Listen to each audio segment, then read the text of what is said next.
Il y a plusieurs milliers d'années, une civilisation d'une sophistication remarquable prospérait sur notre planète. Ses talents et ses technologies surpassaient non seulement ceux de ses contemporains ailleurs, mais dépassaient probablement même les connaissances des humains du XXIe siècle. Des traces de cette civilisation sont retrouvées à travers divers continents. Bâtisses, illustrations, écrits et mythes. On pense que l'imposante Atlantide a été submergée par un désastre naturel. Depuis ce moment, aucun n'est parvenu à la redécouvrir.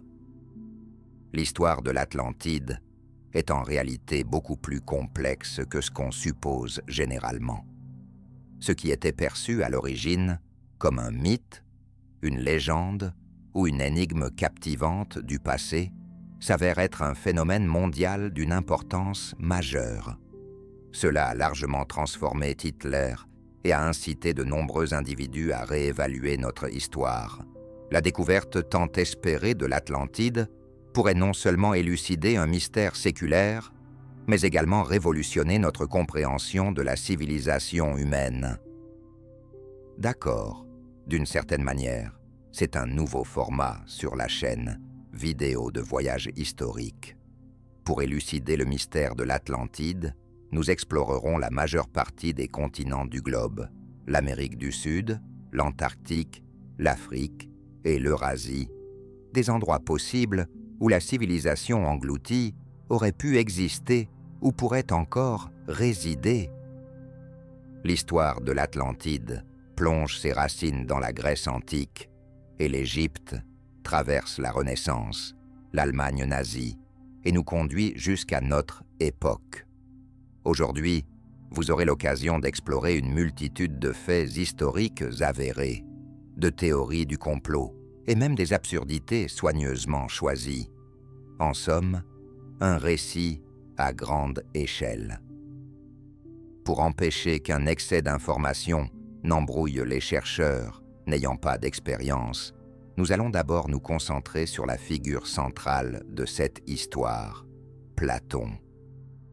Cela débute dans la Grèce antique et l'Égypte traverse la Renaissance, l'Allemagne nazie et nous mène jusqu'à aujourd'hui.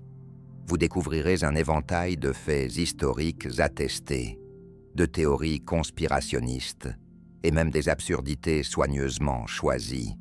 En résumé, un récit d'envergure. Pour éviter qu'un excès d'informations n'égare les chercheurs non avertis, nous allons d'abord nous focaliser sur la figure centrale de cette histoire, Platon, un philosophe renommé dont le nom est reconnu, même par ceux pour qui la philosophie se résume à des citations pseudo-intellectuelles sur des groupes V-Contact. La raison pour laquelle tous nous avons entendu parler de cet homme à la barbe est simple. C'est l'une des figures les plus influentes de l'histoire de la pensée philosophique occidentale, ou du moins l'un des rares, comme tout professeur dans ce domaine pourra le confirmer. Cependant, je n'ai pas l'intention de vous noyer sous l'histoire de la philosophie, peut-être un peu plus tard. Ce qui est crucial à saisir maintenant, c'est que Platon n'est pas un homme barbu portant un chapeau en aluminium, se laissant réchauffer par le doux soleil grec d'il y a un peu plus de 2 millénaires. Platon est une figure historique de grande réputation. Pourquoi cela est-il important ? L'opinion selon laquelle l'histoire de l'Atlantide n'est qu'un mythe est prévalente, et on pourrait généralement adhérer à cette idée, conclure la vidéo et passer à autre chose. Toutefois, Platon, le philosophe grec ancien, respecté et reconnu dans la communauté scientifique, a accompli 2 choses qui transforment l'histoire de l'Atlantide d'une théorie peu fiable en une possibilité tout à fait crédible. Tout d'abord, Platon ne cesse. L'Atlantide n'est qu'un mythe. C'est une opinion courante, et il serait facile d'accepter cette assertion, de conclure la vidéo et de s'en aller. Cependant, Platon, le philosophe grec ancien, respecté et reconnu au sein de la communauté scientifique, a accompli 2 actions qui transforment l'histoire de l'Atlantide d'une théorie peu plausible en une possibilité réellement envisageable. Tout d'abord, Platon a affirmé à de nombreuses reprises dans ses écrits que l'Atlantide avait bel et bien existé, et il s'était appuyé sur des sources dignes de confiance, aucune d'entre elles n'étant un canal de NTV. Par la suite, le philosophe a décrit l'apparence et l'organisation de l'Atlantide. Je ne fais pas référence à une imagination vague. J'évoque plutôt son urbanisme, sa structure politique, son agriculture et ses métiers, ainsi que sa flore et sa faune, ses ressources minérales et son commerce. Il a également mentionné le nombre de navires de guerre et de soldats, tout en fournissant une description détaillée des bâtiments, y compris leurs couleurs, matériaux et même des chiffres précis concernant leur hauteur et leur superficie. Des chiffres? Avez-vous déjà lu un joli récit détaillant la hauteur d'un bâtiment en mètres, la taille d'un autre et la superficie des terres fertiles? Bien sûr que non, à moins de considérer comme un récit tout ce qui nous endort. Dans ce cas, un manuel de géométrie de 5e serait le récit numéro 1 parmi tous ceux écrits. Une représentation vague de l'Atlantide habite l'esprit de chacun. Grâce à l'animation et au cinéma, on y voit des super-héros, des technologies futuristes, des cristaux énergétiques, et j'en passe. Bien sûr que non, à moins de classer comme un récit tout ce qui nous endort. Dans ce cas, un manuel de géométrie de 5e serait le récit numéro 1 parmi tous ceux qui existent. Chacun a une représentation vague de l'Atlantide en tête, façonnée par l'animation et le cinéma. Des super-héros, des technologies sophistiquées, des cristaux énergétiques, etc.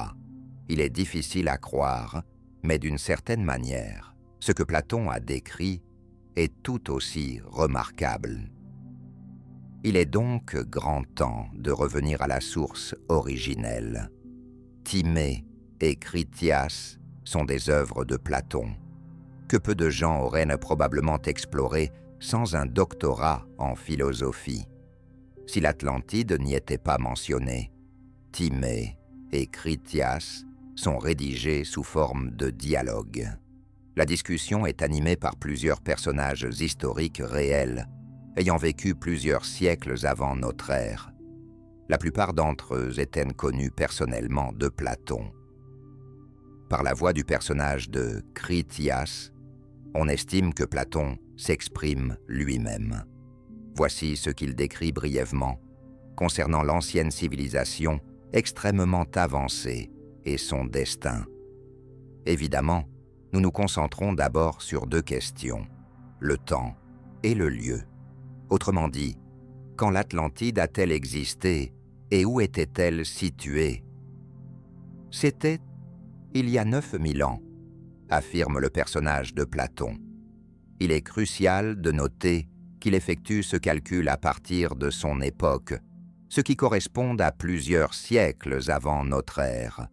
Ainsi, concernant l'Atlantide, cela représente environ 2 questions nous préoccupent, le temps et le lieu. En d'autres termes, quand l'Atlantide a-t-elle existé et où se trouvait-elle?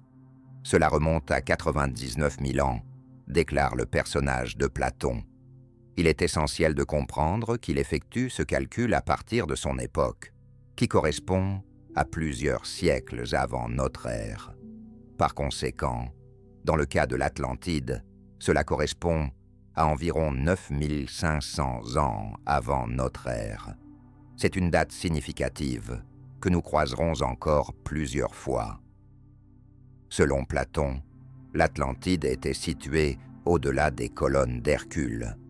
Cette définition dissimule probablement des élévations de part et d'autre du détroit de Gibraltar, cette zone qui sépare la mer Méditerranée de l'océan Atlantique. Le texte évoque également une guerre entre ceux qui habitent à l'intérieur des colonnes d'Hercule et ceux qui se trouvent au-delà.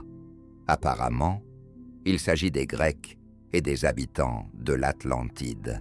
Cela implique que la civilisation perdue occupait autrefois un espace dans l'océan Atlantique. Je réalise que l'hypothèse voulant que l'Atlantide soit située dans l'océan Atlantique ressemble à une conclusion hâtive du capitaine. Évidence. Cependant, cela ne le reste que jusqu'à ce que l'on comprenne que les habitants de l'Atlantide, d'après Platon, ne désignaient probablement pas leur terre sous le nom d'Atlantide. Cet endroit portait en réalité un tout autre nom. Ainsi, nous avons établi où et quand, et il nous reste la question la plus captivante. Qu'était la légendaire Atlantide? En tapant cette question sur Google, de nombreux résultats seront similaires. Jusqu'à ce que l'on réalise que les habitants de l'Atlantide, selon Platon, ne désignaient probablement pas leur terre sous le nom d'Atlantide. Cet endroit avait un tout autre nom. Ainsi, nous avons établi où et quand, et il nous reste la question la plus fascinante. Qu'était la légendaire Atlantide? En recherchant cette question sur Google, de nombreux résultats se ressemblent. Plusieurs cercles d'eau et de terre, entourés d'une vaste plaine, le tout situé sur une immense île que Platon décrit comme plus grande que l'Asie et la Libye. La zone centrale, avec ces mêmes cercles, constituait un port animé. Tous les canaux étaient interconnectés pour faciliter la circulation des navires.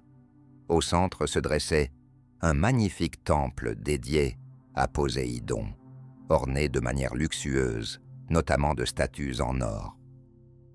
Selon Platon, l'Atlantide était le pays le plus riche ayant jamais existé.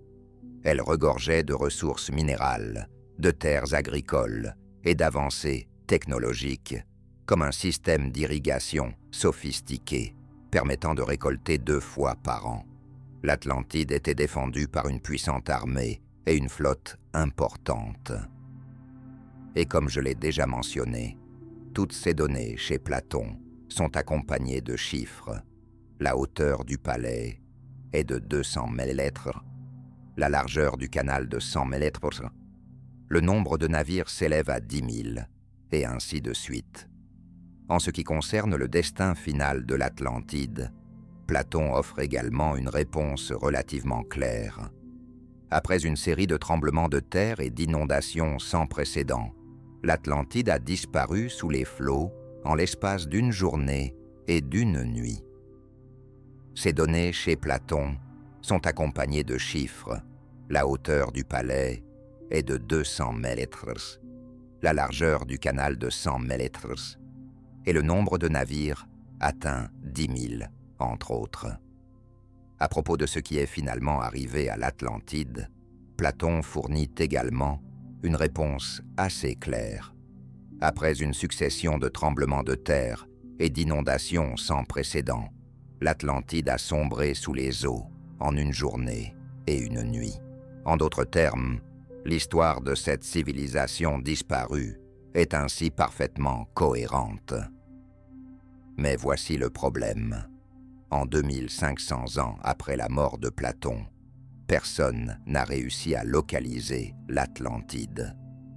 Ceux qui prétendent avoir découvert le véritable emplacement de cet État pointent vers des régions totalement différentes de la planète. Dans l'histoire de cette civilisation perdue, il y a incontestablement beaucoup d'inconnus. Cependant, une chose est claire. Il est certain que toutes les localisations ne peuvent pas être gagnantes dans cette mystérieuse loterie. Il n'y a qu'un seul gagnant si la loterie a réellement existé. Oui, on peut considérer que Platon a simplement tout inventé.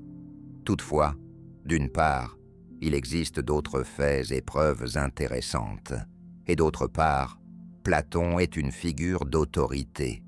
C'est pourquoi aujourd'hui nous allons examiner la plupart des théories relatives à l'Atlantide, et petit spoiler, nous nous rapprocherons suffisamment de la résolution de son mystère. L'Atlantide n'est pas la seule cité ou civilisation perdue. La raison pour laquelle elle tourmente encore tant de gens ne repose pas uniquement sur Platon. Il n'est qu'un argument solide en faveur de son existence. La véritable raison pourrait être que c'était peut-être. Aujourd'hui, nous allons explorer la majorité des théories relatives à l'Atlantide. Et petit spoiler, nous nous rapprocherons suffisamment de la résolution de son mystère. L'Atlantide n'est pas la seule cité ou civilisation perdue. La raison pour laquelle elle n'accorde paix à personne ne se trouve pas uniquement chez Platon. Il constitue simplement un argument solide en faveur de son existence. La raison est que cela pourrait être une civilisation possédant des technologies avancées et des connaissances non seulement pour son époque, mais peut-être même par rapport à nous. Et ici, nous nous aventurons immédiatement sur une glèpe fragile où se dissimulent de nombreuses théories conspirationnistes. Toutefois, en tenant compte des nombreuses inconnues concernant le sujet de l'Atlantide, j'ai initialement choisi de ne pas rejeter les théories et hypothèses simplement à cause de leur caractère absurde. Et voici pourquoi, dans l'histoire des sciences, il existe de nombreux exemples où certaines théories ont d'abord été considérées comme folles et rejetées par la communauté scientifique, avant de finalement devenir les fondations de notre édifice scientifique. Vous avez certainement entendu parler de la célèbre théorie des plaques tectoniques. Celle-ci traite du fait que les continents ont constamment évolué au fil de l'histoire, et qu'autrefois, ils formaient tous un supercontinent nommé la Pangée. Cette théorie a été avancée par le scientifique allemand Wegener il y a 100 ans. Pendant près d'un demi-siècle, elle a été qualifiée de tous les adjectifs allant de folle à infondée, et finalement, aujourd'hui, elle constitue un concept fondamental dans les sciences de la Terre. Une ou plusieurs leçons dans... Au cours de l'histoire, tous les continents ont constitué un supercontinent appelé la Pangée. Cette théorie a été avancée par le scientifique allemand Wegener il y a 100 ans. Pendant près d'un demi-siècle, elle a été qualifiée de tous les adjectifs, allant de folle à infondée, et finalement aujourd'hui, elle est reconnue comme un concept fondamental dans les sciences de la Terre. Dans un ou plusieurs cours au programme scolaire de géographie, il est peu probable qu'Alfred Wegener ait imaginé qu'un jour, l'histoire de sa théorie servirait de prétexte pour visionner un documentaire sur la chaîne NTV. Mais c'est précisément ce que j'ai fait. Désolé, Alfred, je le répète une fois de plus, peu importe à quel point une hypothèse sur l'Atlantide peut sembler délirante. Ce qui compte, ce sont les arguments qui la soutiennent et leur pertinence. C'est avec cet état d'esprit que nous allons commencer. Le premier point à examiner concerne les technologies, plus particulièrement les étonnantes avancées de l'Atlantide, que l'humanité a soit dernièrement découvertes, soit qu'elle n'a jamais connues. En effet, lorsque l'on observe les représentations de l'Atlantide dans le cinéma, celle-ci est souvent dépeinte de manière très futuriste. Parmi ceux qui sont captivés par le mystère de cette civilisation disparue, certaines théories avancent que les habitants de l'île étaient capables de voyages spatiaux, de planification et utilisaient des lasers puissants. En résumé, ils menaient une existence hautement technologique. Je souligne qu'il s'agit d'une période de plus de 10 000 ans. Eh bien, d'accord, nous restons ouverts à toute nouveauté, alors examinons les arguments et clarifions les choses en même temps. Ceux qui sont passionnés par le mystère de cette civilisation disparue proposent que les habitants de l'île pouvaient réaliser des voyages spatiaux, planifiés et utilisaient des lasers puissants. En résumé, ils menaient une vie hautement technologique. Je rappelle qu'il s'agit d'une période de plus de 10 000 ans. Eh bien, d'accord, nous restons ouverts à toute nouveauté. Alors examinons les arguments et précisons en même temps la liste des critères que nous pouvons utiliser pour établir si une ville, un État ou une civilisation a existé il y a des milliers d'années et ce qui s'y déroulait. En archéologie, il existe un concept appelé couche culturelle, qui ne se limite pas à un groupe restreint d'anciens habitants fréquentant le théâtre et écoutant de l'opéra, pendant que leurs contemporains savouraient du vin sous un arbre en entendant des chansons. La couche culturelle est une véritable strate. Si l'on observe le sol en coupe à travers ces couches, cela correspond à un segment de temps précis dans l'histoire de l'occupation humaine sur un territoire donné. Plus la couche est profonde, plus elle est ancienne. Il peut renfermer les traces les plus diverses de la présence humaine, des os, des outils et des technologies, des vestiges de construction, des ornements, ainsi que des témoignages de traditions et de rituels, entre autres. De plus, on y trouve différents dessins, hiéroglyphes, textes, et même des sources orales comme des légendes ou des contes. En s'appuyant sur toutes ces découvertes, les chercheurs peuvent déchiffrer des textes, effectuer une analyse comparative d'objets provenant d'autres territoires, réaliser des tests ADN ou effectuer des analyses au carbone. La dernière chose à mentionner, c'est des technologies, des vestiges de construction, des ornements, ainsi que des témoins de traditions et de rituels, entre autres.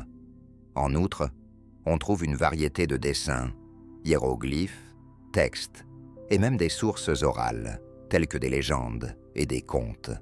En exploitant toutes ces découvertes, les chercheurs sont en mesure de déchiffrer des textes, de réaliser une analyse comparative d'objets issus d'autres territoires, ainsi que d'effectuer des tests ADN ou des analyses au carbone. La dernière chose concerne une technologie vraiment impressionnante, dont j'ai pris connaissance en travaillant sur la vidéo. En résumé, en fonction de la quantité de carbone présente dans les restes, il est possible de déterminer l'âge de la découverte, car plus elle est ancienne, moins le carbone subsiste. Nous reviendrons périodiquement à cette liste de critères au cours de la vidéo. De tout ce qui précède, il apparaît évident qu'il existe une multitude de façons de prouver l'existence de super-technologies chez les habitants de l'Atlantide. Ce qui est particulièrement fascinant, c'est que les défenseurs de cette théorie disposent d'un argument clé. Plus précisément, cet argument repose sur les soi-disant hiéroglyphes d'Abydos, découverts dans un ancien temple égyptien. Ils auraient été créés aux alentours de 1200 avant notre ère. Nous apercevons quelque chose qui ressemble à un sous-marin, un dirigeable, et l'élément central de l'image est un hélicoptère. D'où les anciens Égyptiens ont-ils pu acquérir des connaissances sur de telles technologies? En effet, rien de similaire n'a été découvert au cours de toute l'histoire des fouilles. Selon les Atlantes, la réalité est la suivante. Les Égyptiens ont appris ces inventions par l'intermédiaire de des milliers d'années avant notre ère. Nous observons quelque chose qui ressemble à un sous-marin, un dirigeable, et l'élément central de l'image est un hélicoptère. Comment les anciens Égyptiens ont-ils pu posséder des connaissances sur de telles technologies? En effet, rien de semblable n'a été découvert durant toute l'histoire des fouilles. Selon les Atlantes, voici ce qui s'est produit. Les Égyptiens ont acquis ces inventions grâce aux quelques survivants de l'Atlantide. De plus, ce n'est pas le seul lien entre l'Atlantide et l'Égypte. L'une des sources de l'histoire platonicienne était effectivement un prêtre égyptien. Soyons honnêtes, la figurine ressemble-t-elle vraiment à un hélicoptère? Ou percevons-nous un hélicoptère simplement parce que le cerveau humain a tendance à identifier des symboles familiers dans des formes inconnues? C'est comme les nuages qui évoquent des animaux ou d'autres créatures. Bien qu'il soit évident qu'il ne s'agit que d'un agrégat informe de particules liquides, accompagné des hiéroglyphes d'Abydos. Selon les égyptologues, voici comment les événements se sont déroulés. Le temple a été construit et commencé à être décoré pour un pharaon. Mais celui-ci est décédé et finalement les travaux ont repris sous un autre dirigeant. C'est pourquoi, sur un hiéroglyphe ne présentant aucun lien avec des technologies avancées, une image d'un autre a été superposée. De plus, au fil du temps, les arguments des archéologues ont été quelque peu remis en question, ceux-ci n'ayant découvert aucune preuve que les Égyptiens possédaient de telles technologies, ou même des connaissances à leur sujet. En résumé, la science, en revenant aux critères que nous avons évoqués précédemment, ne présente qu'un seul argument en faveur de. Concernant les technologies avancées, une image d'un autre a été superposée aux hiéroglyphes. De plus, au fil du temps, les arguments des archéologues ont été quelque peu débattus, ceux-ci n'ayant trouvé aucune preuve que les Égyptiens avaient accès à de telles technologies ou à des connaissances les concernant. En résumé, la science, en revenant aux critères dont nous avons précédemment discuté, juge que l'argument en faveur de la possession de super-technologies par les habitants de l'Atlantide est infondé. Et bien entendu, il est impossible de ne pas constater que pour une raison quelconque, lorsqu'il s'agit de la super-technologie de l'Atlantide, on parle toujours de vaisseaux spatiaux, de lasers et de sous-marins. Pourtant, personne ne mentionne, par exemple, les bulldozers ou les canaux d'irrigation décrits par Platon. On ne peut pas creuser avec un vaisseau spatial. Cependant, si nous abordons la super-technologie dans le contexte de son époque, la question devient beaucoup plus complexe. Il s'agit de constructions avancées, de navigation maritime, de systèmes d'irrigation, etc. 9500 ans avant notre ère. Soit ce dont parle Platon, cela semble remarquable. Il est maintenant temps de parler des documentaires de NTV, du moins de ceux portant sur le thème de l'Atlantide que j'ai visionnés. Si cela vous intéresse, vous pouvez les trouver par vous-même sur YouTube. En effet, on a l'impression que l'auteur du scénario, le monteur et les autres membres de l'équipe ont travaillé pour un simple repas, car ces documentaires sont principalement montés à partir de séquences d'archives aléatoires et non filmés spécifiquement pour le documentaire. Par ailleurs, dans l'un des documentaires, l'expert principal sur la question de l'Atlantide est curieusement. Vous pouvez les retrouver vous-même sur YouTube.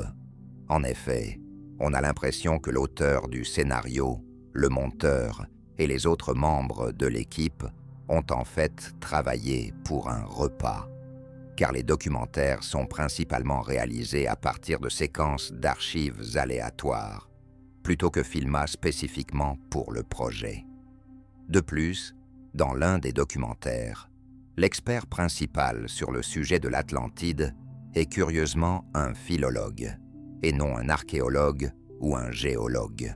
Je ne sais pas, peut-être que les auteurs pensaient que tous les mots se terminant par nalogue véhiculaient quasiment la même signification. Cependant, à la base de ces films, de nombreux faits réels ont été utilisés, souvent sortis de leur contexte et mélangés dans une sorte de mélange plutôt étrange. Cela dit, il y a une idée importante dans ces documentaires qui est vraiment fascinante et mérite d'être débattue. Il y a plusieurs milliers d'années, à une époque où les gens sur la planète n'étaient guère plus que de simples chasseurs-cueilleurs, une civilisation très avancée pour son temps existait. De nombreuses réalisations par la suite des anciens peuples, tels que les Égyptiens avec leurs pyramides, ont été réalisées grâce aux secrets et aux avancées de cette civilisation avancée, qui a cependant disparu pour des raisons mystérieuses. Le principal candidat à cette civilisation est, évidemment, l'Atlantide.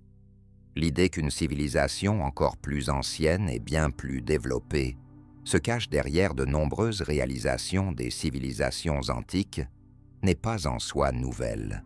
Au Xe-XIIe siècle, de nombreuses personnes dans le monde partageaient cette théorie en anthropologie. À cet égard, il existe même une spécialité disparue, et le principal prétendant à cette civilisation est, bien sûr, l'Atlantide. L'idée qu'une civilisation encore plus ancienne et beaucoup plus avancée se cache derrière de nombreuses réalisations des sociétés anciennes n'est pas vraiment nouvelle. Au Xe-XIIe siècle, de nombreuses personnes dans le monde soutenaient cette théorie en anthropologie. Pour cela, il existe même un concept spécifique appelé diffusionnisme. En résumé, il s'agit de l'idée que le développement technologique et culturel des peuples se faisait par l'emprunt, le mélange et la conquête d'autres. C'est donc directement opposé à la notion d'évolutionnisme.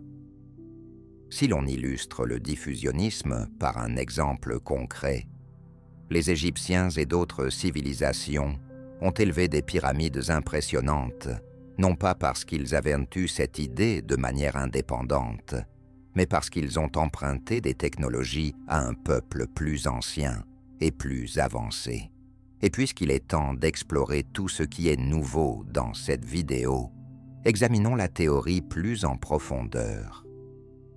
Étrangement, cela nous rapprochera de la clé du mystère de l'Atlantide. Les films de la chaîne NTV sont, bien entendu, une source de divertissement, mais en raison de leur production à très bas coût, il est difficile d'y croire, même sans commencer à vérifier le fait. Une impression complètement différente se dégage si l'on se penche sur les analogues occidentaux. L'un des derniers projets mentionnés en ligne s'intitule « Apocalypse ancienne », une série documentaire sur Netflix avec un budget colossal, des tournages réalisés à travers le monde et une multitude de... C'est un divertissement intéressant, mais à cause de leur production très bon marché, il est difficile d'y croire immédiatement, même sans commencer à vérifier les faits. Une impression complètement différente se dégage lorsqu'on examine les analogues occidentaux. L'un des derniers projets évoqués en ligne s'intitule « Apocalypse ancienne », une série documentaire de Netflix dotée d'un budget colossal, réalisée à travers le monde et présentant une multitude de prises de vue impressionnantes par drone. La principale idée de ce documentaire est la suivante. Il y a longtemps, juste après la fin de la dernière période glaciaire, soit environ 10 000 ans avant notre ère, une civilisation humaine hautement avancée existait et a complètement disparu, probablement en raison d'une catastrophe naturelle. Il est essentiel de noter que je comprends que pour beaucoup de gens, toute période antérieure à notre ère signifie simplement très longtemps. Cependant, il y a une grande différence entre 10 000 ans avant notre ère et 4 000 ans. En 4 000 ans avant notre ère, les habitants de l'ancienne Égypte avaient déjà découvert l'utilisation de la charrue pour labourer la terre, et les célèbres pyramides n'ont vu le jour qu'1 siècle et demi plus tard. Selon les données de la science classique, 10 000 ans avant notre ère, la population principale de la Terre était composée de chasseurs-cueilleurs, incapables de construire des pyramides. Cependant, les auteurs de la série Apocalypse ancienne soutiennent qu'à cette époque, une civilisation avancée pour son temps, existait, et de nombreuses preuves appuient cette affirmation. Mais la science classique reste indifférente à ces faits. Selon les informations fournies par la science classique, la population principale de la Terre était composée de chasseurs-cueilleurs, incapables de construire des pyramides. Toutefois, les auteurs de la série Apocalypse ancienne affirment qu'il y a 10 000 ans avant notre ère, une civilisation avancée pour son époque existait, et plusieurs preuves étayant cette affirmation. Pourtant, la science classique dédaigne ces arguments et s'efforce de surcroît de réduire au silence les opposants. La série met en avant plusieurs archéologues réels, ainsi que le présentateur du podcast le plus célèbre au monde, Joe Rogan, et est dirigée par le journaliste Graham Hancock. Ce dernier est connu pour ses best-sellers portant sur les civilisations avancées disparues depuis plusieurs décennies. Eh bien, plongeons dans leurs arguments. La plupart d'entre eux peuvent se résumer en un seul mot, motif, signifiant des éléments répétitifs présents dans des cultures anciennes, indépendantes les unes des autres. Le premier et le plus évident de ces éléments est la pyramide. À travers diverses régions du monde, les gens ont construit des structures très similaires, plusieurs milliers ou centaines d'années avant notre ère. On peut citer la pyramide de Khéops en Égypte, le Sheshenin en Irak, le Cachuachi au Pérou, Méroé au Soudan, et bien d'autres encore. Coïncidence? Certainement pas, affirment les partisans de l'histoire alternative. Pourquoi des individus, issus de différentes cultures anciennes, construisaient-ils des structures religieuses semblables? Reproduisaient-ils les connaissances d'une ancienne civilisation sophistiquée? Ou étaient-ils influencés par des représentants de cette ancienne civilisation avancée? Le Sheshenin en Irak, le Cachuachi au Pérou, Méroé au Soudan, et tant d'autres. Coïncidence? Certainement pas, affirment les partisans de l'histoire alternative. Pourquoi des personnes, issues de différentes cultures anciennes, construisaient-elles des structures religieuses semblables? Reproduisaient-elles les connaissances d'une ancienne civilisation très avancée? Ou étaient-elles influencées par des représentants de cette civilisation? Dans la plupart des cas, par anciennes civilisations hautement développées, on fait référence à l'Atlantide. Si l'on ne se concentre pas sur les détails, comme le fait la plupart des personnes qui regardent ce genre de documentaire, l'argument paraît plausible. Cependant, examinons la question de manière plus approfondie. Les exemples de pyramides que j'ai évoqués sont-ils véritablement comparables? Sans aucun doute, cela implique-t-il qu'ils ont tous été érigés grâce à l'Atlantide et à d'autres puissances supérieures? Absolument pas. Les constructions se ressemblent par leur forme, ce qui explique en grande partie pourquoi nous les désignons toutes comme des pyramides. Toutefois, établir une équivalence entre elles revient à reconnaître des maisons dans le monde entier, simplement en raison de la présence de fenêtres, de portes et d'un toit. Si vous souhaitez ériger une structure stable vers le haut, la pyramide est indiscutablement la méthode la plus logique. C'est tout. En réalité, les exemples mentionnés présentent d'énormes différences en matière de technique de construction et de fonction. Dans certains cas, il y a des terrasses, alors que dans d'autres ce n'est pas le cas. Parfois la pointe est plate, tandis que dans d'autres elle est aiguë. Certaines pyramides servaient de tombes, alors que d'autres étaient des lieux de cérémonie.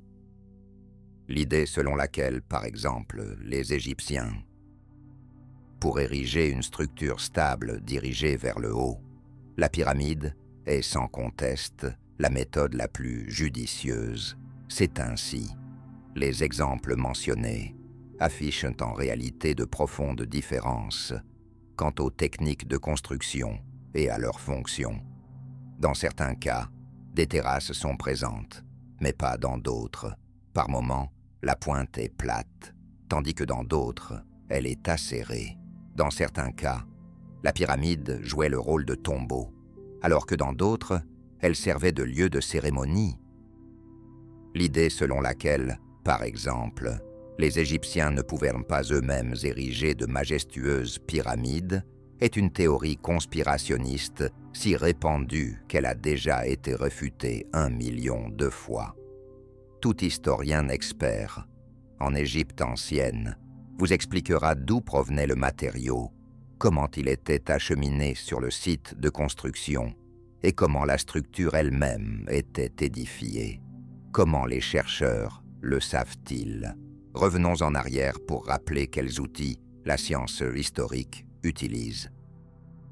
Un autre thème fascinant présent dans de nombreuses cultures est celui de la soi-disant histoire du déluge universel.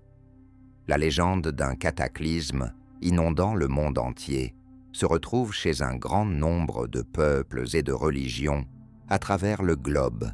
Quel lien cela a-t-il avec l'Atlantide? Selon les historiens alternatifs, un lien direct. En effet, c'est ainsi que cette civilisation aurait, selon eux, disparu. Sans conteste, la théorie la plus célèbre à ce sujet appartient à un scientifique nommé Velikovsky. Au milieu du siècle dernier, il a proposé l'idée suivante. Environ 1500 ans avant notre ère, un fragment de Jupiter s'est détaché et a entamé son cours à travers le système solaire, se rapprochant de la Terre. Cette civilisation, selon eux, a disparu. Assurément, la théorie la plus connue à ce sujet émane d'un scientifique nommé Velikovsky. Au milieu du siècle dernier, il a avancé l'idée suivante. Environ 1500 ans avant notre ère, un fragment de Jupiter s'est détaché et a débuté son voyage à travers le système solaire. En passant près de la Terre, il a interrompu sa rotation, entraînant sur notre planète un tsunami sans précédent, des inondations et des tremblements de terre.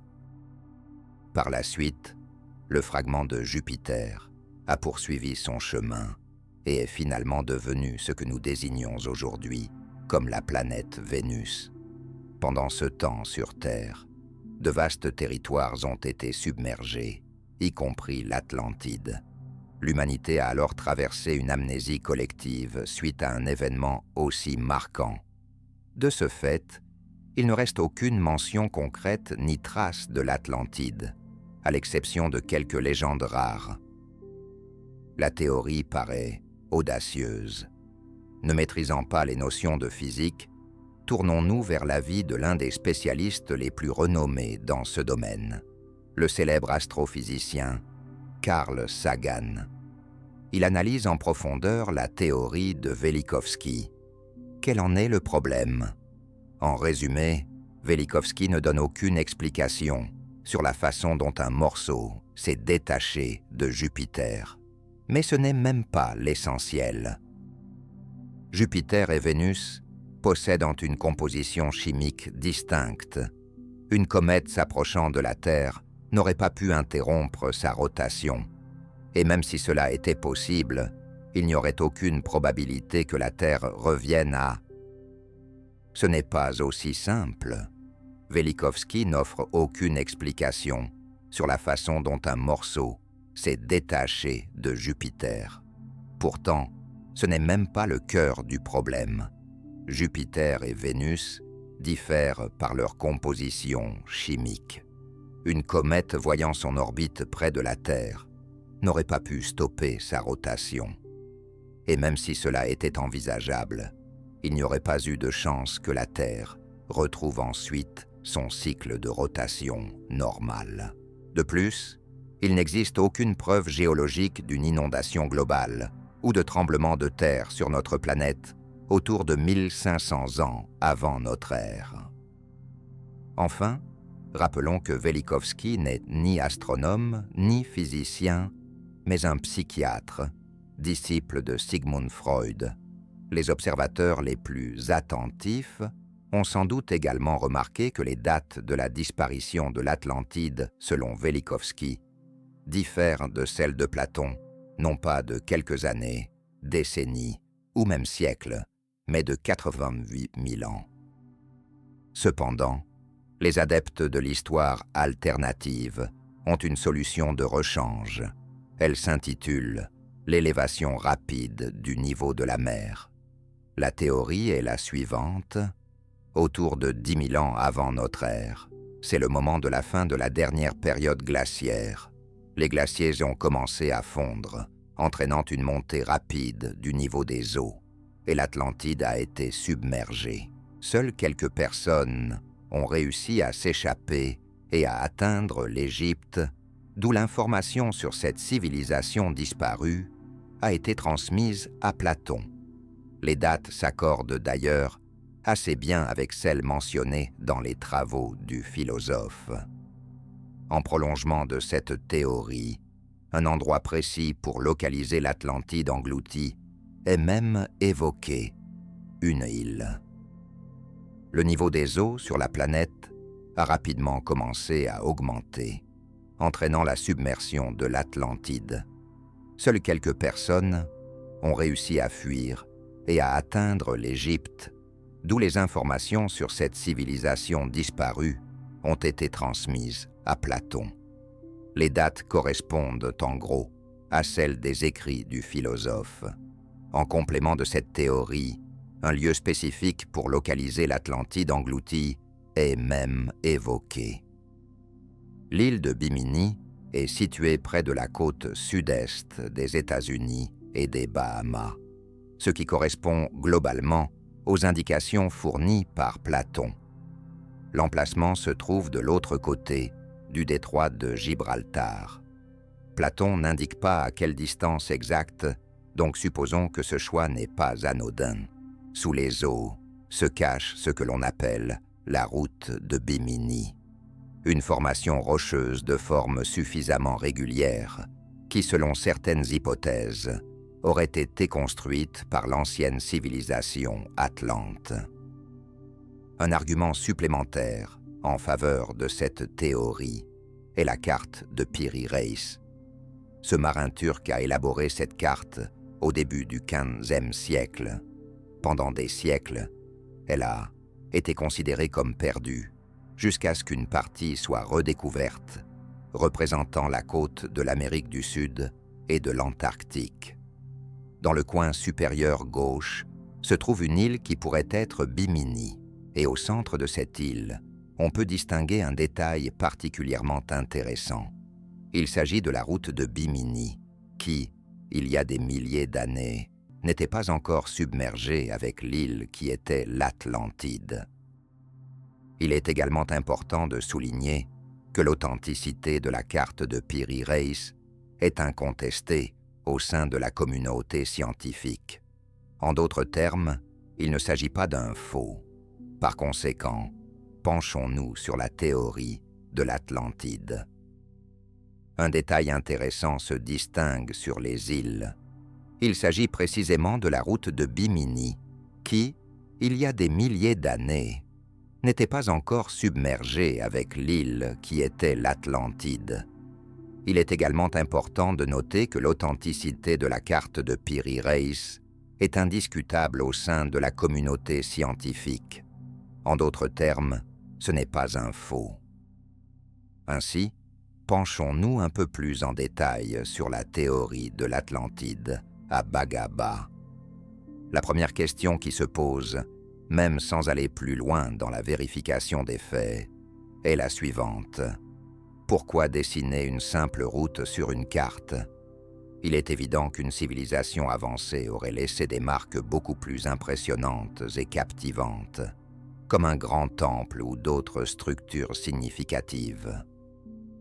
En analysant plus en profondeur les détails de la carte, nous découvrons également que la carte de Piri Reis a été élaborée à partir de plusieurs dizaines de cartes beaucoup plus anciennes.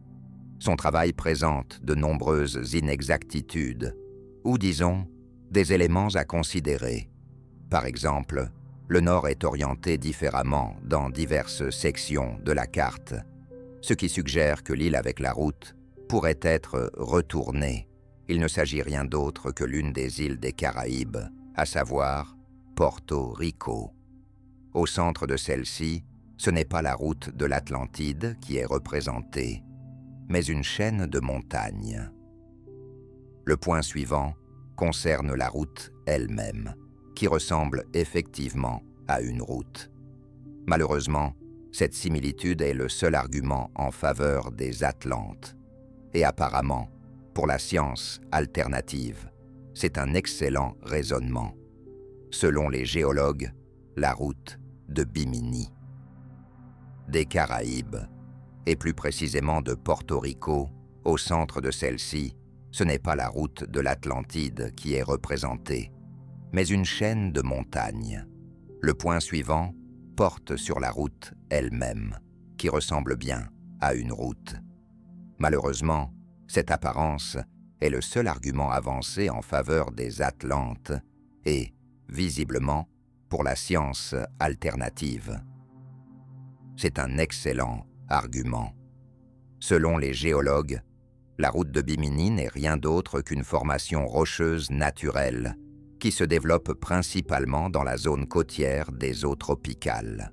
Avec le temps, ce type de formation rocheuse se fissure, donnant lieu à des structures qui ressemblent à des plaques séparées. D'après les analyses, l'âge de cette formation est d'environ 3000 ans, ce qui ne coïncide absolument pas avec 10 000 ans avant notre ère. Et enfin, notre argument préféré. Même si celle-ci était la route de l'Atlantide, pourquoi n'a-t-on trouvé aucun indice de l'existence d'une civilisation avancée aux alentours? À propos, un fait intéressant. L'idée de l'Atlantide sur l'île de Bimini provient à l'origine d'une personne qui se considérait comme clairvoyante. Il est désormais temps de revenir à ce avec quoi nous avons commencé notre discussion sur cette théorie, que l'Atlantide a été autrefois submergée en raison de l'élévation du niveau de la mer sur la planète. Peut-être pas dans la région de Bimini, mais ailleurs dans l'Atlantique ou la mer Méditerranée. Selon les données actuelles, le niveau des eaux après la dernière glaciation a effectivement augmenté. Cependant, il s'agit de millimètres ou de dizaines de millimètres par an. En premier lieu, cela n'est pas suffisant pour provoquer une submersion. Elle a été autrefois submergée en raison de l'élévation du niveau de la mer sur la planète. Peut-être pas dans la région de Bimini, mais à un autre endroit de l'Atlantique ou de la mer Méditerranée. Selon les données disponibles aujourd'hui en science, le niveau des eaux a effectivement augmenté après la dernière glaciation. Cependant, cette élévation ne se chiffre qu'en millimètres ou en dizaines de millimètres par an. Tout d'abord, cette élévation n'est pas suffisante pour submerger une île gigantesque, comme l'a décrit Platon. Ensuite, l'inondation des zones côtières s'est faite progressivement. Les membres d'une civilisation hautement développée auraient probablement pu, au bout de quelques décennies, réaliser que quelque chose n'allait pas et se déplacer vers d'autres territoires sûrs. Que leur aurait-il alors été laissé? Exactement, les vestiges de leur culture matérielle. Et puisqu'il m'est impossible de ne pas aborder le sujet maintenant que j'ai évoqué la carte de Piri Reis. En effet, cette carte est célèbre car elle semble représenter assez fidèlement la côte de l'Antarctique, et ce, sans la glace. Tout d'abord, le continent n'a été officiellement découvert qu'au XIXe siècle, tandis que la carte, je le rappelle, date du XVe siècle. Ensuite, si l'Antarctique était effectivement sans glace à cette époque, alors l'Atlantide aurait pu s'y situer. Ce qui est le plus surprenant, c'est qu'il y a plus de 30 millions d'années, l'Antarctique était réellement dégagé de glace. Par conséquent, ce qui est considéré comme l'Antarctique sur la carte de Piri Reis n'est en réalité qu'une extension de l'Amérique du Sud. Des inexactitudes ont déjà été évoquées. Des siècles plus tard, si l'Antarctique était effectivement dépourvue de glace à cette époque, alors l'Atlantide aurait pu s'y situer. Ce qui est le plus surprenant, c'est qu'il y a plus de 30 millions d'années, l'Antarctique était réellement exempte de glace. Par conséquent, ce que l'on considère comme l'Antarctique sur la carte de Piri Reis n'est en réalité qu'une prolongation de l'Amérique du Sud. Certaines inexactitudes ont déjà été signalées. Et ensuite, si l'Atlantide a réellement existé, ce n'était manifestement pas en Antarctique. Nous avons donc exploré de nombreuses théories d'historiens alternatifs au sujet de l'Atlantide. Et si vous pensiez que c'était tout, portez attention à la durée de la vidéo. En général, cela ne pose peut-être pas de problème si des théories audacieuses mais non fondées servent de base à des divertissements. Cependant, c'est une autre histoire lorsque de telles idées sont exploitées pour déclencher la guerre la plus abominable de l'histoire humaine et pour mener à l'extermination. Oui, je parle d'Hitler. En préparant cette vidéo, le seul lien que je voyais entre l'Allemagne hitlérienne et les mystères des civilisations disparues se résumait au film d'Indiana Jones, mais il s'est avéré que c'était bien plus fascinant. Il est probable qu'aucun groupe dans l'histoire n'ait souhaité retrouver l'Atlantide disparue autant que les nazis. Cette civilisation perdue faisait, en quelque sorte, partie de leur stratégie pour gagner la Seconde Guerre mondiale et, en fin de compte, a été l'une des raisons de leur défaite. Alors, comment Hitler et ses compagnons ont-ils développé une obsession pour l'Atlantide? Un aspect idéologique clé du régime nazi était: il est probable qu'aucun groupe dans l'histoire n'ait autant voulu retrouver l'Atlantide disparue que les nazis. Cette civilisation perdue faisait partie intégrante de leur stratégie pour gagner la Seconde Guerre mondiale et, en définitive, a contribué à leur défaite. Alors, comment Hitler et ses compagnons ont-ils été amenés à devenir obsédés par l'Atlantide? Un aspect idéologique majeur du régime nazi était leur prétendue supériorité sur les autres. Pour soutenir cette théorie, une organisation spéciale nommée Ahnenerbe a été fondée au milieu des années 30. Elle était dirigée par l'un des principaux collaborateurs du régime hitlérien, Heinrich Himmler. En résumé, la théorie soutenait que les Allemands étaient les descendants d'une civilisation aryenne, oubliée, ancrée dans l'Atlantide. Après sa submersion, les survivants se réfugièrent dans diverses régions du monde, ce qui explique la similitude des éléments culturels et des écritures à travers le globe. Cependant, en raison de la montée continue des eaux cherchant des terres élevées, les habitants de l'Atlantide finirent par se retrouver au Tibet.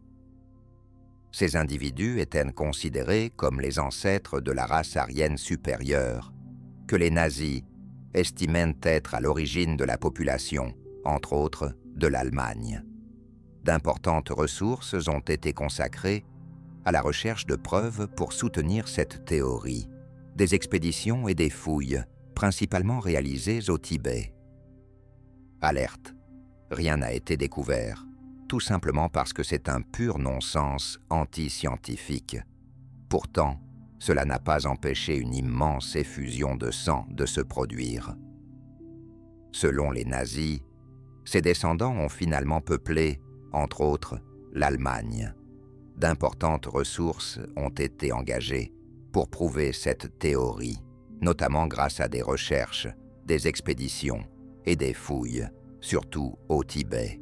Alerte, rien n'a été découvert, tout simplement parce que cela relève d'un pur non-sens anti-scientifique. Cependant, cela n'a pas empêché une immense effusion de sang et la mort de nombreuses personnes qui étaient jugés impurs selon les nazis. Si l'on considère les dates évoquées précédemment, un tableau pour le moins singulier se dessine. Platon a rédigé ses écrits sur l'Atlantide en 360 avant notre ère.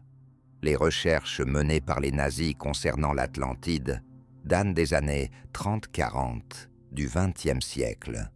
Que s'est-il passé avec l'histoire de cette civilisation disparue durant ces plus de 2000 ans? Alerte, pratiquement rien. Après la mort de Platon, l'Atlantide n'a suscité l'intérêt de personne. Avec la découverte de l'Amérique par les Européens et leur rencontre avec diverses civilisations comme les Mayas, des idées ont commencé à émerger, suggérant qu'ils étaient les descendants de cette mythique Atlantide. Cependant, au-delà des hypothèses et des conjectures, les recherches n'ont pas progressé. Personne ne s'est précipité pour retrouver la Terre décrite par Platon. Cela est resté ainsi jusqu'à la seconde moitié du XIXe siècle. À cette époque, un entrepreneur allemand, citoyen russe et archéologue amateur, Heinrich Schliemann, a mis au jour Troie, la ville légendaire des récits d'Homère. Oui, il s'est finalement avéré que tout était un peu plus complexe. Au-delà des hypothèses et des conjectures, les recherches n'ont pas progressé. Personne ne s'est aventuré à retrouver la Terre décrite par Platon. Cela a perduré jusqu'à la seconde moitié du XIXe siècle. À cette époque, Heinrich Schliemann, un entrepreneur allemand et archéologue amateur de nationalité russe, a mis au jour Troie, la ville légendaire des récits d'Homère. Oui, il s'est ensuite révélé que tout était plus complexe qu'il n'y paraissait. Il semble que ce soit bien la Troie dont il s'agit, mais pas entièrement. Toutefois, ce n'est pas l'essentiel. Ce qui importe, c'est qu'au XIXe siècle, le scepticisme avait quasiment disparu. Il s'est prouvé que les villes et pays extraordinaires, évoqués par les auteurs antiques, pouvaient correspondre à de véritables lieux géographiques. Presque à la même période, aux États-Unis, le politicien Ignatius Donnelly publie le livre Atlantis, le monde avant le déluge. Il reprend largement les thèses de Platon concernant une civilisation avancée, tout en éliminant totalement toute référence divine, comme Poséidon et autres. Selon Donnelly, la destruction de l'Atlantide serait due au déluge universel, l'île se situant dans l'océan Atlantique. L'auteur présente également la théorie du diffusionnisme, ainsi que des arguments basés sur les pyramides sur différents continents et les récits de déluge. L'œuvre de Donnelly est souvent considérée comme le deuxième ouvrage le plus significatif dans l'histoire du mythe de l'Atlantide, juste après les écrits de Platon. C'est précisément dans la seconde moitié du XIXe siècle que débute l'histoire moderne de cette civilisation perdue. Ainsi, deux sources principales sur. Il propose également la théorie du diffusionnisme, évoquant les pyramides sur différents continents, les récits de déluge et d'autres éléments. L'œuvre de Donnelly est considérée comme le deuxième livre le plus significatif dans l'histoire du mythe de l'Atlantide, juste derrière les écrits de Platon. C'est véritablement dans la seconde moitié du XIXe siècle que débute l'histoire moderne de cette civilisation disparue. Ainsi, les deux sources majeures sur l'Atlantide perdue sont les écrits de Platon et ceux de l'homme politique américain Donnelly. Les livres de ce dernier ont été officiellement classés comme pseudo-scientifiques, et cela semble plutôt évident. De nombreux arguments peu convaincants qu'il avance ont déjà été critiqués auparavant. Par ailleurs, les descriptions de Donnelly concernant ce qu'était l'Atlantide s'appuient largement sur les informations fournies par Platon. puisque nous avons pris le temps d'examiner de manière critique les arguments des historiens alternatifs, prenons également soin d'aborder le respecté Platon. N'a-t-il pas écrit des absurdités? Il est important de rappeler que le philosophe a composé ses œuvres mentionnant l'Atlantide en 360 avant notre ère. A-t-il réellement observé cette civilisation perdue? Évidemment, non. Ce même Critias, dont le personnage relate l'histoire de l'Atlantide, était une personne véritable et un parent de Platon. Selon Critias, il a obtenu cette histoire de son grand-père, Solon. Solon était un célèbre homme d'État athénien. Bien qu'il n'ait jamais vu l'Atlantide, il a entendu son récit lors d'un voyage en Égypte. Sur place, un prêtre local est. Le personnage de Critias, qui narre l'histoire de l'Atlantide, était un individu réel et un parent de Platon. Selon Critias, il a appris cette histoire de son grand-père, Solon, un célèbre homme d'État athénien. Bien qu'il n'ait jamais vu l'Atlantide lui-même, il en a entendu parler lors d'un voyage en Égypte. Là-bas, un prêtre local lui a évoqué l'île puissante, située dans l'océan Atlantique, ainsi que tous les détails concernant l'organisation et le destin de l'Atlantide, que Platon a par la suite consigné dans ses manuscrits. En d'autres termes, même sans pénétrer dans les détails de l'histoire elle-même, il est clair que les sources initiales ne sont pas très fiables pour être honnêtes. Les récits n'ont commencé à être consignés qu'une centaine d'années après Solon. Avant cela, la transmission était orale. Cela implique que des informations sur le nombre de navires, la hauteur des bâtiments et la profondeur des canaux ont été mémorisées puis relayées à son petit-fils. Il semble également que Solon ne maîtrisait pas la langue égyptienne, rendant ainsi la communication avec le prêtre local compliquée. Au fait, le nom Atlantide a été inventé par Critias lui-même, qui l'a traduit de l'égyptien. Cela signifie que, si les habitants de l'Atlantide ont réellement existé, ils appelaient leur contrée d'une autre façon. Admettons que Solon ait compris correctement, mémorisé avec précision et rapporté fidèlement les informations à son petit-fils. Quelle garantie avons-nous que le prêtre égyptien ait raconté une véritable histoire? En effet, selon ses dires, tout cela aurait eu lieu il y a 99 000 ans, en partant d'eux. Critias, en effectuant la traduction depuis l'égyptien, suggère que les habitants de l'Atlantide, s'ils ont vraiment existé, désignaient leur terre d'une autre manière. Très bien. Supposons que Solon ait parfaitement compris, retenu avec exactitude et fidèlement transmis ses connaissances à son petit-fils. Quelle garantie avons-nous que le prêtre égyptien a relaté une histoire authentique? En effet, selon ses propos, tout cela se serait produit il y a 99 000 ans à partir de lui, soit environ 9 500 ans avant notre ère. À cette époque, les mammouths gambaudaient encore sur la planète. Il est également impossible de négliger la dimension divine des écrits de Platon. Selon sa version, le créateur de l'Atlantide était le dieu Poséidon, qui a divisé le royaume en 10 districts entre chacun de ses fils. En résumé, après avoir examiné tous ces éléments, il est clair que l'Atlantide n'est rien d'autre qu'un mythe complètement créé par Platon. Cependant, il n'est pas si facile de s'en détacher. Deux questions se posent. Pourquoi Platon a-t-il tout inventé? Et surtout, sur quelle base? Même les intrigues les plus fantastiques de la littérature ont en général un prototype réaliste. Cela signifie donc que l'Atlantide a peut-être réellement existé, sous une forme ou une autre, et que Platon la soit observée de ses propres yeux, soit recueilli des informations de sources relativement proches. Répondons à ces questions dans l'ordre.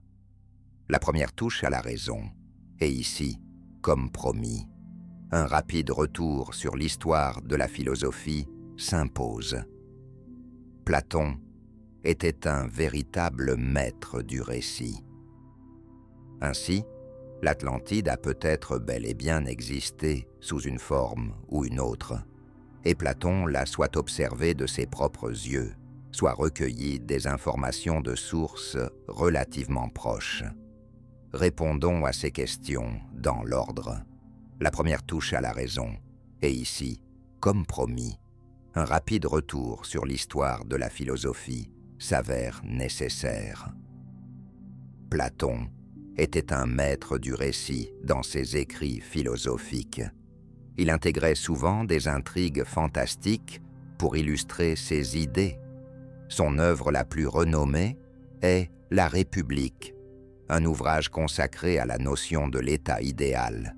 Et même là, par exemple, figure l'histoire d'un guerrier décédé et de sa réincarnation. C'est pourquoi, au sein de la communauté scientifique, il est courant de considérer que l'histoire de l'Atlantide et de sa destruction, telle qu'elle est relatée dans les œuvres de Timée et de Critias, n'est rien d'autre qu'une fable didactique sur ce qui arrive à un État, même le plus progressiste, lorsque ses dirigeants et la société deviennent des otages de leur propre pouvoir. Les opinions sur le caractère irréaliste de l'Atlantide étaient également partagées par un autre philosophe célèbre, Aristote. Il connaissait Platon personnellement et avait été son élève pendant de nombreuses années. Néanmoins, je réalise que cela semble moins plausible. L'histoire même de l'Atlantide, ou l'idée que Platon ait entièrement inventé la légende de toute pièce.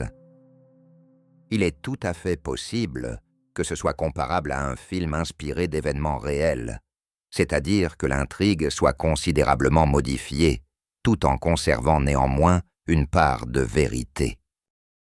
Platon, personnellement, avait été son élève pendant de nombreuses années, et pourtant, je reconnais que cela semble moins plausible. L'histoire même de l'Atlantide, ou l'idée que Platon ait entièrement inventé la légende de toute pièce. Il est tout à fait envisageable que ce soit comparable à un film inspiré d'événements réels, c'est-à-dire que l'intrigue ait été fortement modifiée, mais qu'il existe malgré tout une part de vérité, même lointaine, qui se soit réellement produite. Dans ce cas, une certaine forme d'Atlantide aurait réellement existé. Et maintenant, nous allons aborder les 3 prétendants les plus pertinents. Un long voyage depuis l'île grecque de Tyra, mieux connue sous le nom de Santorin, célèbre pour ses paysages magnifiques. Cet endroit est prisé des jeunes mariés du monde entier, mais ce qui nous préoccupe ici, c'est bien autre chose. Nous sommes intéressés par la vue de l'île depuis une grande hauteur. Cela vous semble familier, n'est-ce pas, si l'on se souvient des représentations de l'Atlantide inspirées par Platon, et que l'on imagine à quoi cette dernière ressemblerait si elle était partiellement submergée. On obtient Santorin, plus précisément l'archipel de Saïn, dont Santorin est la plus grande île. Et puisque l'argument de la ressemblance est le meilleur allié des conspirationnistes, nous allons tenter de trouver des preuves supplémentaires. En consultant la carte, nous constatons que Santorin se situe dans la mer Égée, à proximité de la Grèce, d'Athènes, où vivait Platon, et de la mer Méditerranée. L'endroit lui-même n'a pas toujours revêtu l'apparence d'un anneau. Cette forme en beignet est le produit d'une éruption volcanique cataclysmique survenue au XVIe siècle avant notre ère. Santorin est indéniablement le seul prétendant à. En quête de preuves supplémentaires, nous examinons la carte et constatons que Santorin est situé dans la mer Égée, à proximité de la Grèce d'Athènes, où vivait Platon, et de la mer Méditerranée. L'endroit lui-même n'a pas toujours présenté l'aspect d'un anneau. Cette forme en beignet résulte d'une éruption volcanique désastreuse survenue au XVIe siècle avant notre ère. Santorin est sans aucun doute le seul prétendant au titre de prototype de l'Atlantide, disposant même du soutien de certains membres de la communauté scientifique sceptique. Le célèbre Jacques Cousteau y a réalisé un documentaire sur la quête de l'Atlantide. Par exemple, l'indice le plus manifeste que Santorin ait pu servir de modèle à Platon est la célèbre ville perdue, nommée Akrotiri. Au milieu du siècle dernier, il n'existait qu'un petit village de pêcheurs en cet endroit. Les archéologues qui y ont mené des fouilles ont mis au jour les vestiges d'une grande ville portuaire, prospère. C'était le foyer des représentants de la civilisation minoenne. Vers 1600 avant notre ère, une puissante éruption volcanique s'est produite, ensevelissant la ville sous des couches de cendres. Les scientifiques ont découvert de nombreux bâtiments endommagés, des fragments de vaisselle, des outils, des os d'animaux et divers autres objets. Toutefois, aucun reste humain n'a été trouvé, ce qui permet de conclure que tous les habitants avaient réussi à fuir avant que la ville ne soit recouverte de cendres. À proximité de Santorin se situe la célèbre île de Crète, qui fut le centre de cette même culture minoenne. Vous vous souvenez certainement de la célèbre légende du demi-dieu Minotaure, confiné dans un labyrinthe. Sur cette île, les Minoens, qui vivaient autrefois. Et cela permet de déduire que tous avaient réussi à fuir avant que la ville ne soit engloutie sous les cendres. À proximité de Santorin se trouve la célèbre île de Crète, qui était le centre de cette même culture minoenne. Vous vous souvenez sûrement de la légende emblématique du demi-dieu Minotaure, enfermé dans un labyrinthe. Sur cette île, les Minoens, qui vivaient autrefois tant en Crète qu'à Santorin, édifiaient des constructions en pierre blanche, rouge et noire. En fin de compte, toute la civilisation minoenne a disparu environ 1000 ans avant Platon. Je souligne cela non pas par hasard. Ce sont de petits indices qui suggèrent d'où Platon a peut-être puisé l'inspiration pour son Atlantide. En effet, dans son récit sur l'Atlantide, il fait référence à des constructions en pierre rouge, blanche et noire, ainsi qu'à l'utilisation par les habitants de l'île symbolique du taureau. Et bien sûr, il ne néglige pas la catastrophe naturelle qui a finalement anéanti cette localité prospère.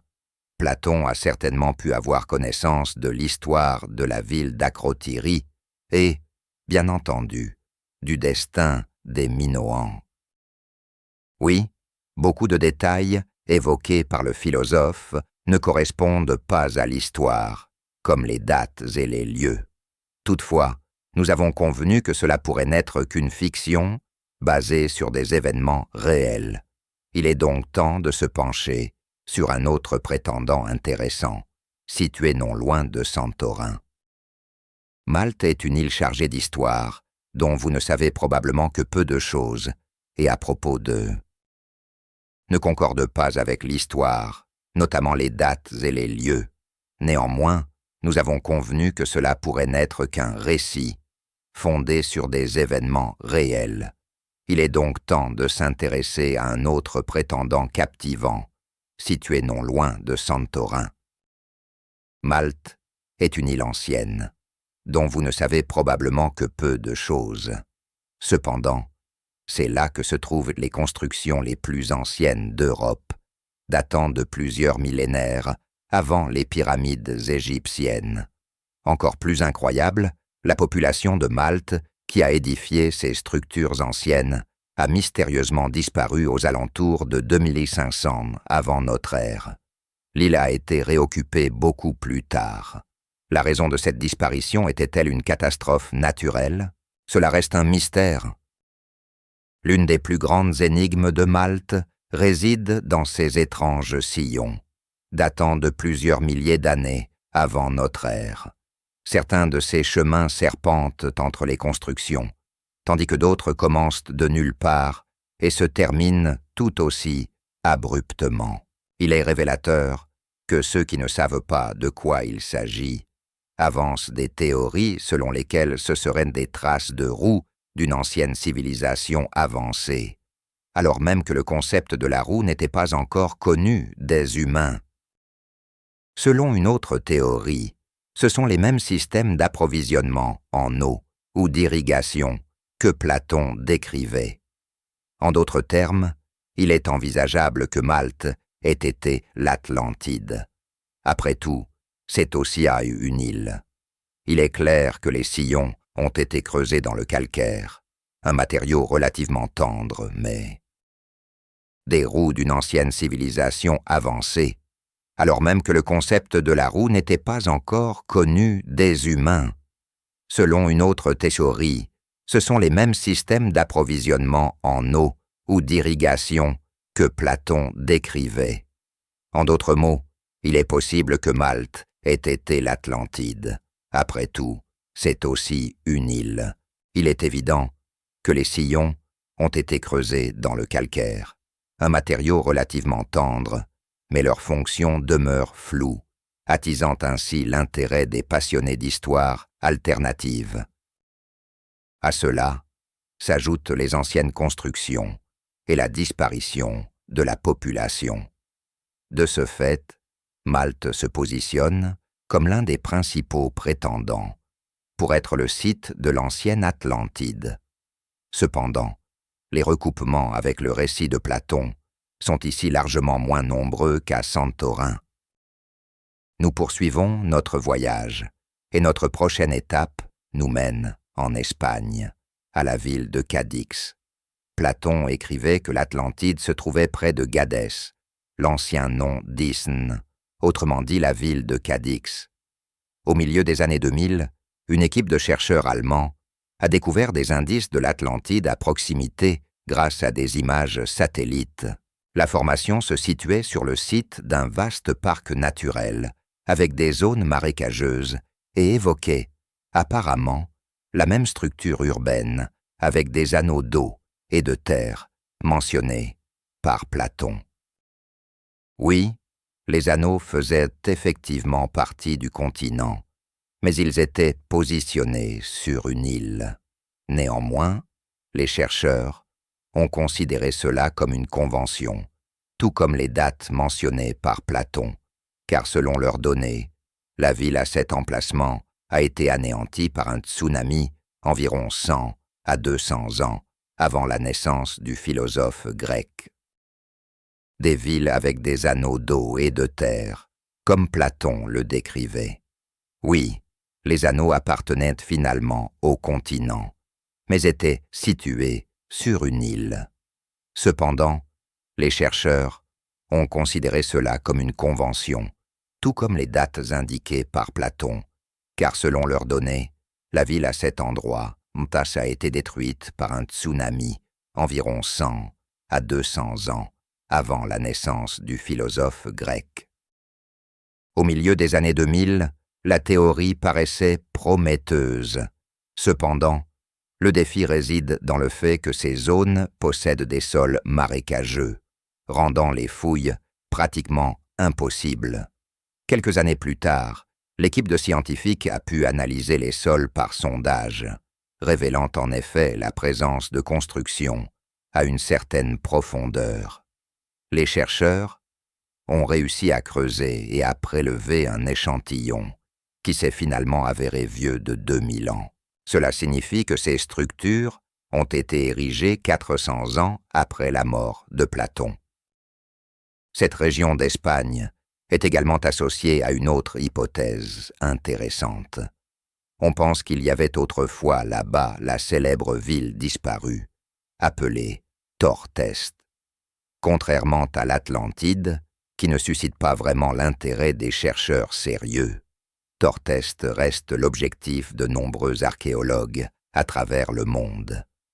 De plus, plusieurs auteurs, ayant vécu à l'époque de Platon, voire avant lui, évoquent cette ville. C'était une cité perdue qui était autrefois un important centre commercial.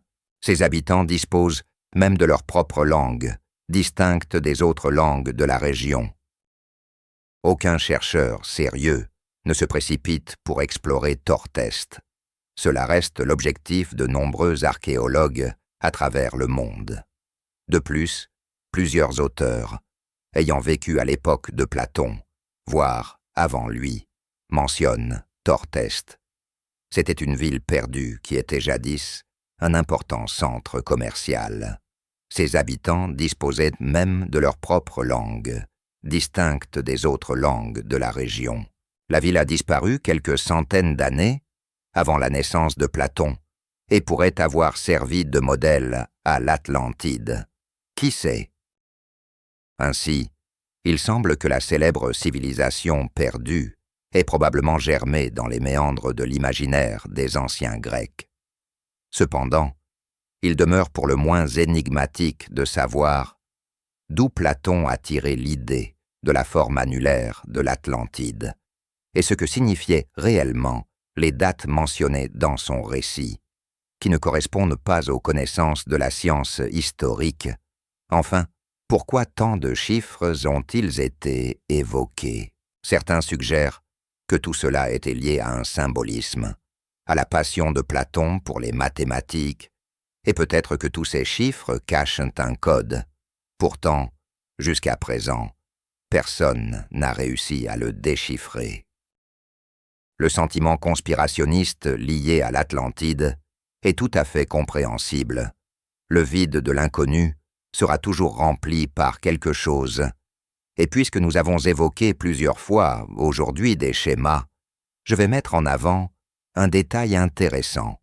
Les théories conspirationnistes entourant l'Atlantide, comme c'est souvent le cas avec d'autres théories conspirationnistes, suivent le même principe. L'auteur commence par établir une théorie, qu'elle soit absurde ou non, importe peu. Ce qui compte, c'est que cette théorie. Il est compréhensible que le vide de l'inconnu soit toujours comblé par quelque chose.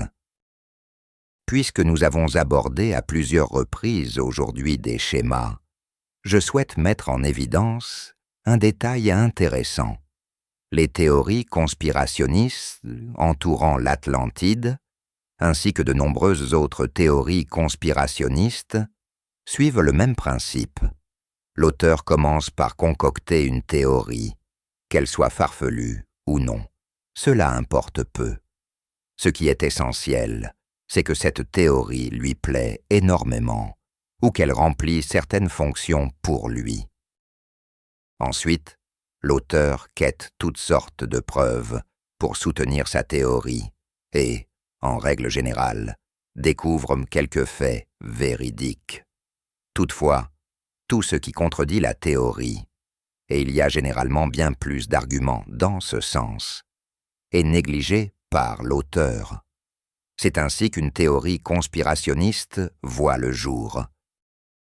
Il est fascinant de constater qu'un autre phénomène que nous connaissons opère selon exactement le même schéma, la propagande. Ainsi, si Platon a écrit sur l'Atlantide en tant qu'histoire instructive, il a réussi son coup. Il semblerait qu'aucun texte ne m'ait été donné pour que je puisse le formater. Veuillez fournir le bloc de texte sur lequel vous désirez que je travaille, et je vous aiderai à créer des paragraphes lisibles tout en corrigeant d'éventuels problèmes de ponctuation.